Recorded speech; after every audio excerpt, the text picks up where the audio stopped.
Hello everyone, welcome at Uni Readers. इस video के अंदर हम डिस्कस करेंगे फिरोज शाह तुगलक और ये दिल्ली सल्तनत का एक इंपॉर्टेंट किंग है जो तुगलक डायनेस्टी से रिलेटेड है। तुगलक डायनेस्टी का लास्ट रूलर है, उसके बाद दूसरी डायनेस्टी आ जाती है।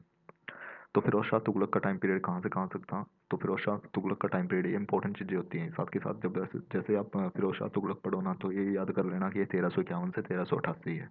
ये टाइम पीरियड याद रखना बहुत ज़रूरी है, क्योंकि मैच द फॉलोइंग में इस तरह के क्वेश्चन आ जाते हैं और उसमें फिर दिक्कत होने वाली होती है। ठीक है, जैसे मोहम्मद बिन तुगलक की डेथ होती है 1351 में। फिरोज शाह तुगलक को सुल्तान डिक्लेयर कर दिया जाता है और वो खान जहान मकबल, एक पर्सन होता है खान जहान मकबल, जो कि एक तेलुगु ब्राह्मण होता है, उसको अपना वजीर या प्राइम मिनिस्टर अपॉइंट कर देता है। वजीर help the sultan in his administration and maintain the prestige. तो प्रेस्टीज को मेंटेन कर लेता है। अब हम बात करते हैं मिलिट्री कैंपेन की। Military campaign after ascension Firoz, बहुत सारी प्रॉब्लम आती है। सबसे बड़ी प्रॉब्लम आती है disintegration disintegration of the Delhi सल्तनत। He try to safeguard north India instead of Deccan and the south India. उसने दो एक्सपीडिशन भी लैंड किए बंगाल पे, लेकिन वो सक्सेसफुल नहीं हुए। Bengal Bengal was become free from control of the Delhi सल्तनत and Firoz led a campaign against Jajnagar. Jajnagar के जो कि मॉडर्न डे उड़ीसा है, वहाँ पे भी उसने कैंपेन किया। वहाँ पे वो सक्सेसफुल रहा एंड गेट अ रिच बूटी। वहाँ से उसे लूट का काफ़ी सामान मिला फ्रॉम द टेम्पल्स। फिर वो नगर कोट आता है and makes his ruler to pay tribute. जैसे ही वो नगर कोर्ट से आ रहता है, दिल्ली सुल्तान कलेक्टेड 1300 जो संस्कृत मैन्युस्क्रिप्ट है वो उसे मिलती है from the Jwalamukhi temple library. Jwalamukhi temple library से उसे 1300 संस्कृत की जो मैन्युस्क्रिप्ट है वो मिलती हैं। उसको वो प्रशियन में ट्रांसलेट करवा लेता है। ये शो करता है विजडम। एक तो था कि जैसे आग लगा दी, आके नालंदा यूनिवर्सिटी को आग लगा दी, वो क्या थी? बेवकूफ़ी थी। लेकिन इसने क्या किया, हमारे टेम्पल्स के अंदर जो मैन्युस्क्रिप्ट थी उस मैन्युस्क्रिप्ट को प्रशियन के अंदर भी ट्रांसफ़र करा लिया, ट्रांसलेट करा लिया कि इसके अंदर लिखा गया हुआ है। Firoz next march against the Thatta. उसके बाद ये थट्टा गया and crush the rebellion here. उसके बाद वो करते हैं एडमिनिस्ट्रेटिव रिफॉर्म। एडमिनिस्ट्रेटिव रिफॉर्म क्या किए, इसका एडमिनिस्ट्रेशन कैसा था? फिरोज शाह तुगलक नॉबल्स को बहुत इंपॉर्टेंस देता था। नॉबल्स के अकॉर्डिंग ही अपना एडमिनिस्ट्रेशन चलाता था। इसी वजह से उसने नॉबल्स को प्लीज करने के लिए जो एकता सिस्टम था उसको हेरिडिटरी कर दिया। एकता सिस्टम रिवाइज तो किया गया, लेकिन हेरिडिटरी सक्सेशन कर दिया उस चीज़ का, और जो नोबल है उसी का ही सन आगे नोबल बनेगा। तो हेरिडिटरी सक्सेशन भी इम्प्लीमेंट कर दिया, जिससे ताकि नोबल खुश रहे, है ना, उलेमा वगैरह खुश रहें। लेकिन इसका नुकसान बाद में होता है।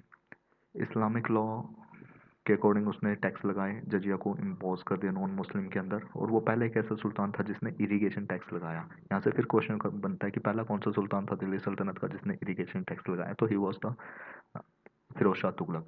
लेकिन इस टैक्स के बदले उसने कैनल, नहरें और कुएं भी खुदवाए।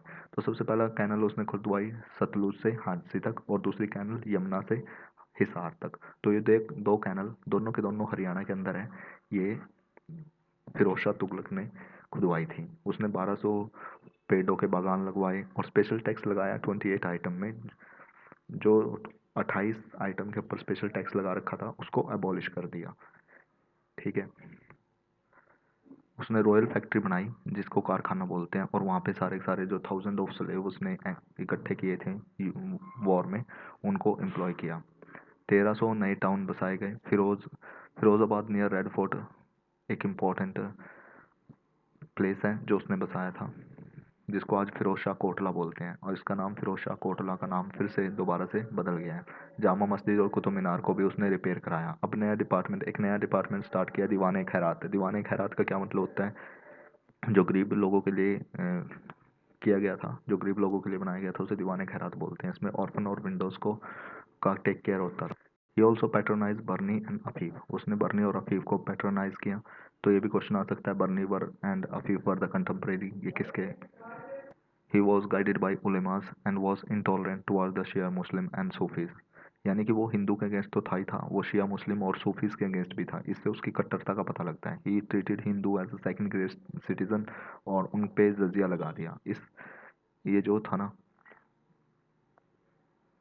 इस मोमेंट में हम उसे सिकंदर लोदी या औरंगजेब का प्रीकर्सर मान सकते हैं। He increase number of slave. उसने बहुत सारे नंबर ऑफ स्लेव बढ़ा दिए by capturing the defeated soldiers and young person in his regime.